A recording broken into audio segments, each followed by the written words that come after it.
Alright, so here we're just doing the brake pads on a 2009 Mercedes C300. This is a 4MATIC.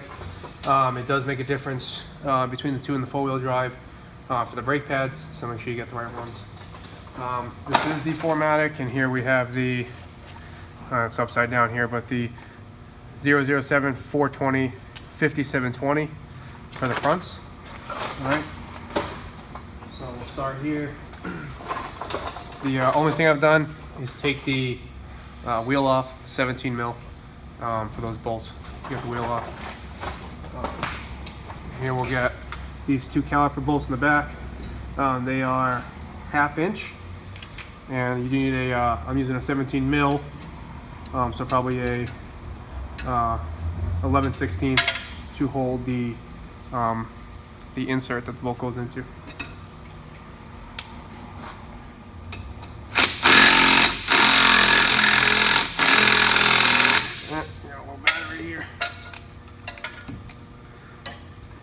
These bolts are tight. New battery, get a new battery. Alright, so we have a new battery. These bolts are tight. Oh, that's tighter than they should be, probably. There we go. This one, pads come with new bolts, so you can discard these.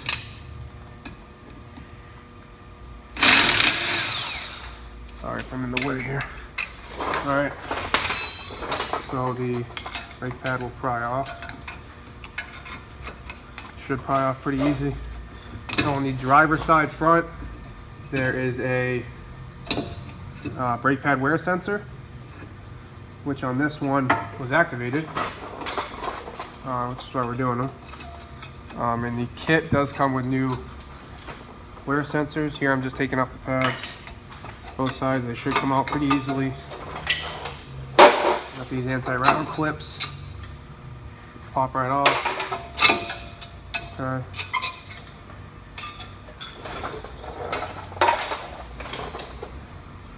These wear sensors are too easy, really.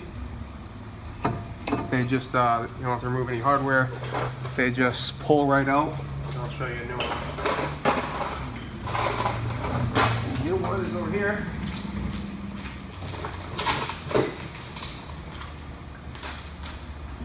And this is what the new one looks like. Alright, so you just plug it in here, and then this side sits in the brake pad. So I'll give you an example here. So it's easier to orient once it's in. So here, we'll get these in. Let's start with the clips. So these clips, new ones, they just sit right in. Best if you clean this off first. Make sure you don't have any fitment issues. I don't know what type of pads were on here before, but they weren't Mercedes pads. There's dust everywhere. So these just snap right in. Okay. I know it's not easy to see at this angle, but when you do it in person, it's obvious how they're oriented. Excuse me. So we got these pads snap right into the clips. They should go in very easily. Shouldn't fight you. Yeah, it took 10 seconds to get them in. So here, now this can be oriented easier. So this little nipple here, from here to here, is inserted into the pad. Okay, and then it's just pushed in. I actually have the wrong side, so it shows that they are lefts and rights. Let's see.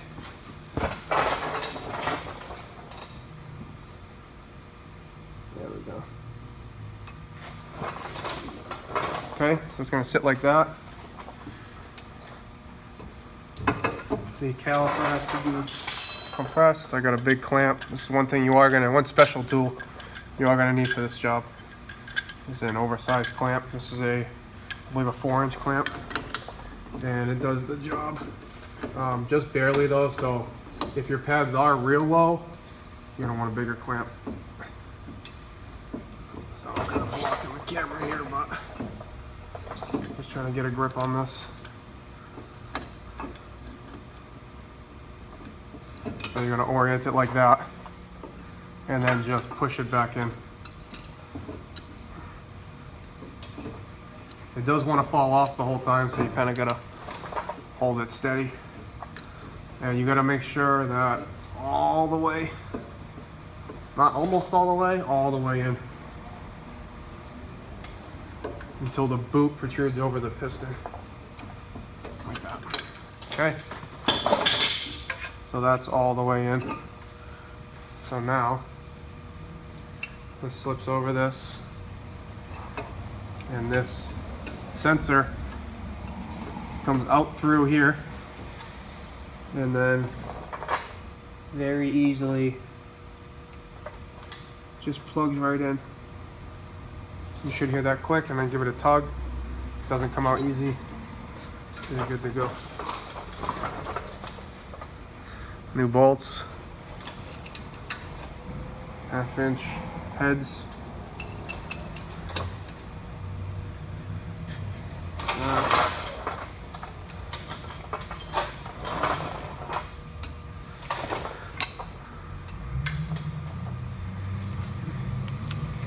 And these just go on nice and tight. I'm using a 3/8, and I'm not going to crank it on there.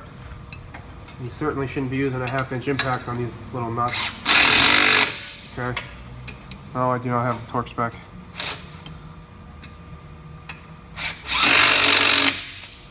For all you haters. Okay, so that's this side done. I'll give you a better view here, in case you couldn't see much. There's the sensor protruding out. There's the new clips. One thing you do want to check for is the clearance, to make sure that these clips aren't hitting the rotor on the inside. If they are, you'll get a squealing or a squeaking as soon as you pull it out of the garage, or as soon as you take it down the road. Another way to check is just by spinning the rotor.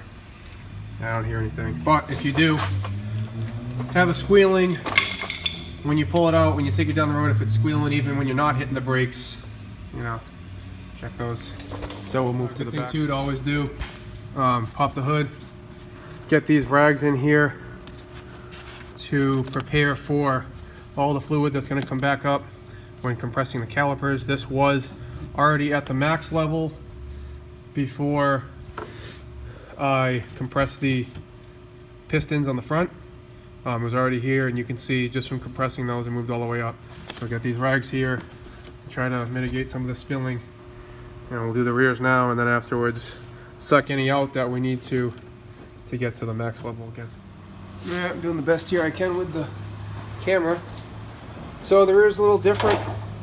You got the 2 bolts, caliper bolts in the back here that are a 7mm Allen key. And I'll show you the tool I'm using. So first, take these caps off. Okay, caps. I'm just using this 7mm. Okay, on the top here.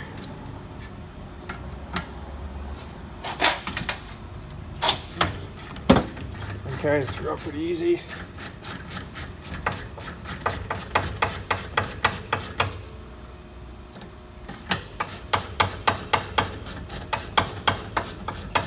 Okay, after a while they stop. For the bottom's a little tight against the lower control arm, so I'm using a swivel. If you don't have that, so a lot of people don't, just use an actual Allen key, one of those L-shaped keys, and it'll come right off. Before you start though, make sure that it's in there all the way. You don't want to strip these, they're a pain to get to. So take your time, get it in, and then start. And even still, it's a tight fit. There we go.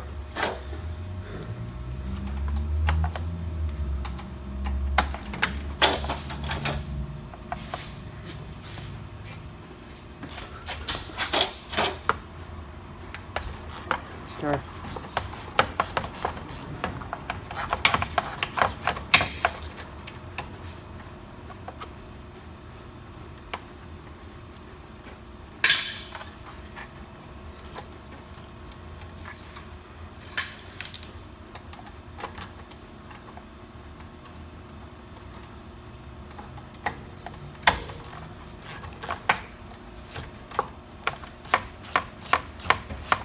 Okay, so that comes off.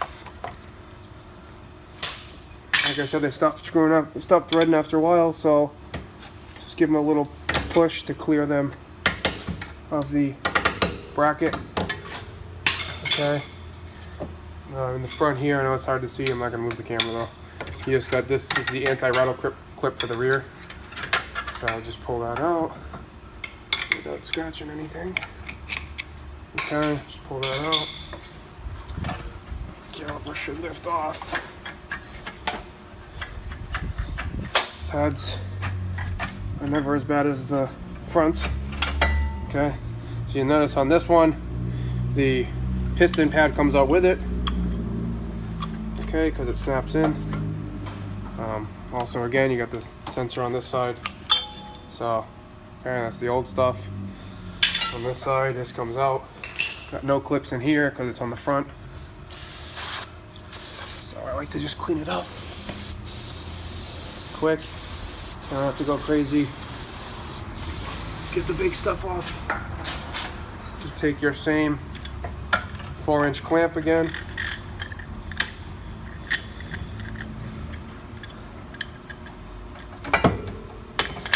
Okay. Like I said, when you're doing this, it'd be easier if you had 3 hands, but you gotta just kind of work it. There we go. Gotta make sure we go all the way in.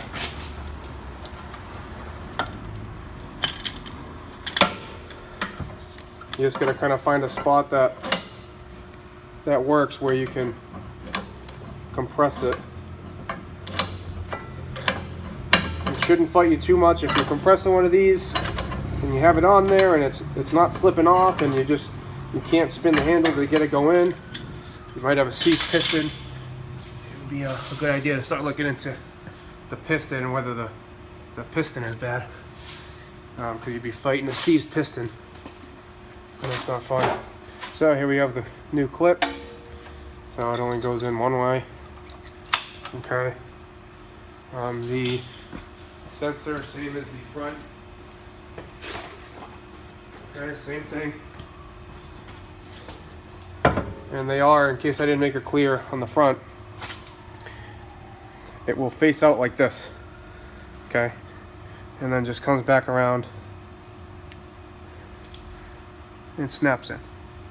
Okay, you should hear a little click. And if you don't, just give it a little tug. Okay. Here's the other side. This is too easy. Sits right there. And by the way, the rear is 007 420 6020. So the numbers are identical, or almost identical. Okay. Now these, give these a little push if it's giving you problems. Give the bolt a little push. Okay. So that's that.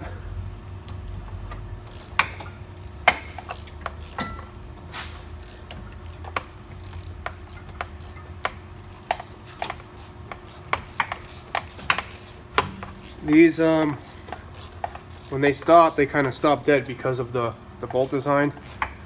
So I'll just get it good and tight.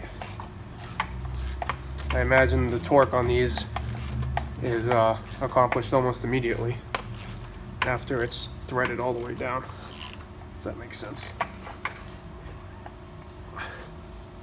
So make sure that's good and tight. If it gets stuck, just a little hammer. Okay, and then the top. It's actually a good idea. What I should have done was lube these pins.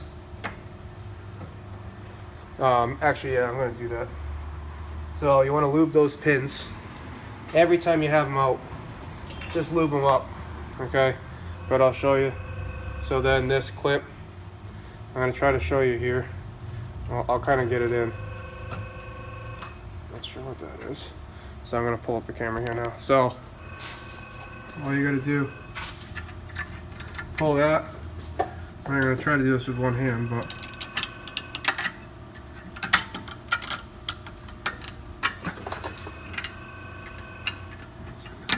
sorry there. So I got the top started, put the bottom in place, and then snap that in. All right, and then don't forget the caps go back in place there, and that's it for that. Okay, that's the rear. Let's move back to under the hood. We got still all this brake fluid to deal with. We gotta get it down to the max level. So I have a siphoner to do this, but I assume most people who are watching this don't. If you do, that's the easiest way to do it.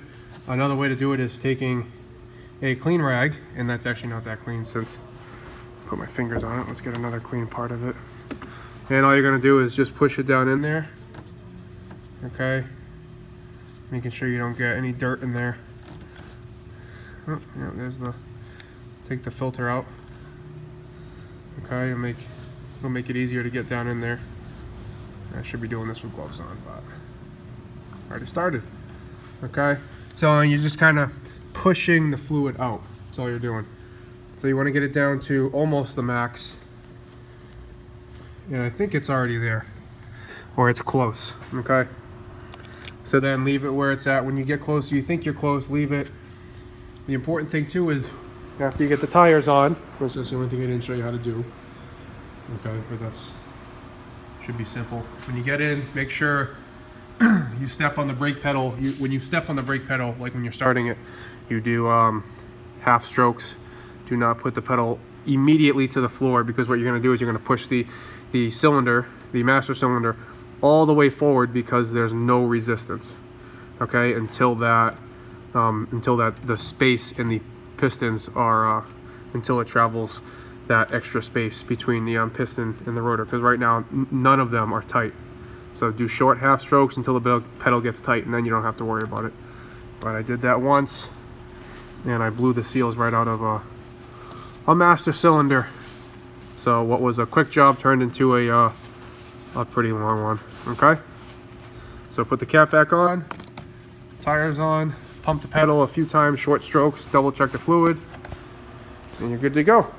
2009 C300.